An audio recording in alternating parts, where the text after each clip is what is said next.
മച്ചായി ഞാൻ പറഞ്ഞു, മച്ചാ നമുക്ക് എന്തിനാ നോക്കി നോക്കാം മച്ചാ, നമുക്ക് കിട്ടുമായിരിക്കും, നമുക്ക് നോക്കാം, എല്ലാം പോയാലും കുഴപ്പമില്ല, ഒരു കൊച്ചു കിട്ടിയാൽ അത്രയ്ക്ക് അനുഭവിച്ചൊരു വ്യക്തിയാണ് ഞാൻ. എൻ്റെ ഹസ്ബൻഡ് വീട്ടിൽ തന്നെ ഒരുപാട് പ്രശ്നങ്ങളൊക്കെ ഉണ്ടായതാണ്. നമുക്ക് കൊച്ചുങ്ങളില്ല എന്നുള്ള ഒരു വേദന പടച്ചോനെ വിചാരിച്ച് പറയാമല്ല. ഞങ്ങൾക്ക് സത്യം പറഞ്ഞ 2 കൊച്ചുങ്ങളെ കയ്യിൽ കിട്ടിയ ഒരു നിമിഷം ഞാൻ അത്ര ആഗ്രഹിച്ച ഒരു സംഭവമാണ്. എൻ്റെ 2 മക്കളെ എൻ്റെ മോനെ എടുത്ത് ശ്യാമളമ്മയുടെ അടുത്ത് കാണിച്ചപ്പോൾ എൻ്റെ നെഞ്ചിനകത്ത് ഉണ്ടായ ഒരു സന്തോഷം എനിക്ക് പറഞ്ഞറിയിക്കാൻ പറ്റുള്ളൂ.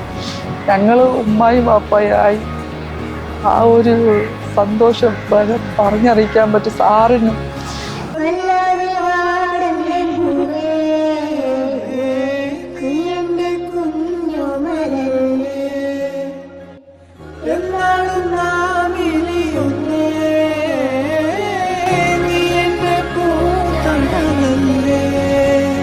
ഞങ്ങൾക്ക് 14 വർഷമായി കൊച്ചുങ്ങളില്ലാതായിട്ട്. കല്യാണം കഴിഞ്ഞിട്ട് 18 വർഷമായി. ഒരുപാട് ഹോസ്പിറ്റലിൽ പോയി ഞങ്ങൾക്ക് ഒരുപാട് അനുഭവങ്ങൾ ഉള്ളതുകൊണ്ട് ഭയങ്കര മടിയായിരുന്നു നമുക്ക് ഹോസ്പിറ്റലിൽ പോകാനായിട്ട്.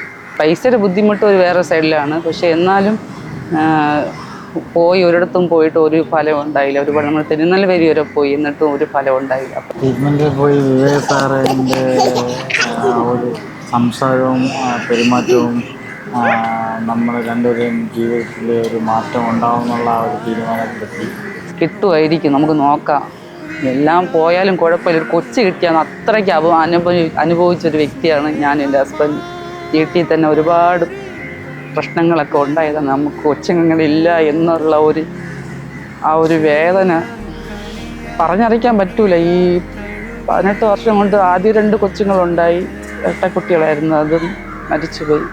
അതിനുശേഷം മക്കളില്ല, 2 വർഷം കഴിഞ്ഞ് മക്കളില്ലായിരുന്നു. അതിന് ശേഷമാണ് 14 വർഷം കഴിഞ്ഞിട്ടാണ് ഞങ്ങൾ ഇങ്ങനൊരു തീരുമാനത്തിലേക്ക് വരണത്. പ്രതീക്ഷയില്ലാതെ പോയതാണ്. പ്രതീക്ഷയില്ലാതെ പോയപ്പോൾ അവിടെയുള്ള ഫസ്റ്റ് പോകുമ്പം തന്നെ നമുക്ക് അവിടെയുള്ള സ്റ്റാഫ് നല്ല വൃത്തി, അവർ അജിത സിസ്റ്റർ നല്ല വൃത്തി, അവർ നമ്മളെ എടുത്ത് നമുക്ക് അവർ ആ സംസാരത്തിൽ തന്നെ അറിയാൻ പറ്റും, നമുക്ക് ഒരു വിശ്വാസമുണ്ടായി. നമുക്ക് എന്തെന്ന് പറയാൻ ഒരു പ്രതീക്ഷ തന്നു ആ സിസ്റ്ററിൻ്റെ സംസാരത്തിൽ തന്നെ. പോസിറ്റീവാണ് എന്നുള്ള ഇത് കിട്ടിയപ്പോൾ ഞാൻ എൻ്റെ ഹസ്ബൻഡും ടെസ്റ്റ് ചെയ്ത് കഴിഞ്ഞപ്പോഴത്തേക്ക് വൈഫ് പ്രഗ്നൻ്റ് ആണെന്ന് അറിഞ്ഞു. അപ്പോൾ ഒത്തിരി സന്തോഷമായി. പിന്നെ ഇവിടെ അരമന ഹോസ്പിറ്റലിൽ വന്നപ്പോഴത്തേക്കും നമുക്ക് ഒരു ഒരു ബുദ്ധിമുട്ട് പോലെയായിരുന്നു. വേറെ ഒന്നും കൊണ്ടല്ല, ഉള്ളൂർ ഹോസ്പിറ്റലിൽ അവിടെയുള്ള അവിടുത്തെ സ്റ്റാഫുകളെല്ലാം നമ്മൾ ആ രീതിയിൽ പെരുമാറിയതുപോലെ ഇവിടെ ആകുമോ ഇല്ലെന്നുള്ളൊരു കൺഫ്യൂഷനായിരുന്നു.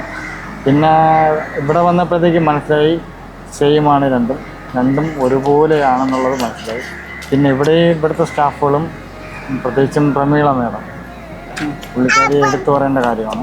പിന്നെ പ്രസവിക്കുന്നവരിക്കും ഇവിടെ തന്നെയായിരുന്നു, പ്രസവിച്ച് കഴിയണവരിക്കുള്ള ട്രീറ്റ്മെൻറ്റും ഇവിടെ ആയിരുന്നു. ബുദ്ധിമുട്ടായിട്ട് എന്തെങ്കിലും ഉണ്ടെങ്കിൽ ഉടനെ തന്നെ നമ്മൾ ഹോസ്പിറ്റലിൽ അഡ്മിറ്റ് ചെയ്യാനായിട്ട് പറഞ്ഞിട്ടുണ്ടായിരുന്നു. അത് ആ പ്രകാരം അവിടെ ഹോസ്പിറ്റലൊന്നും കാണിക്കുകയും നമ്മൾ ഒരാഴ്ച വൈഫിനെ അഡ്മിറ്റ് ചെയ്യിപ്പിക്കുകയും ചെയ്തു. ഞാൻ ഭയങ്കര ടെൻഷനാണ്. കാരണം ആദ്യത്തെ കൊച്ചിൽ 6-ാം മാസത്തിലാണ് എനിക്ക് പോയത്. അപ്പോൾ എനിക്ക് വിഷമമാണ്, ചിലപ്പോൾ ഇതും അങ്ങനെ ആയിപ്പോവോ എന്നുള്ളൊരു ടെൻഷൻ എനിക്കുണ്ടായിരുന്നു.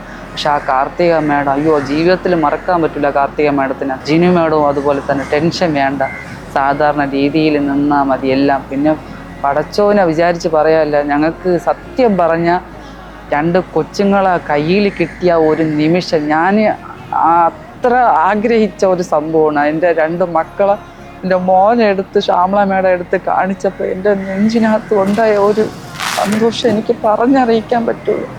ഞങ്ങൾ ഉമ്മായും പാപ്പായി ആ ഒരു സന്തോഷം പറഞ്ഞറിയിക്കാൻ പറ്റും സാറിനും മേഡത്തിനും ജിനു മേഡത്തിനും ശ്യാമള മേഡത്തിനും പിന്നെ ഈ പറഞ്ഞ കാർത്തിക മേഡം പറഞ്ഞവരെ അവിടെയുള്ള എല്ലാവരോടും എനിക്ക് എത്ര നന്ദി പറഞ്ഞാലും തീരാൻ പറ്റൂല.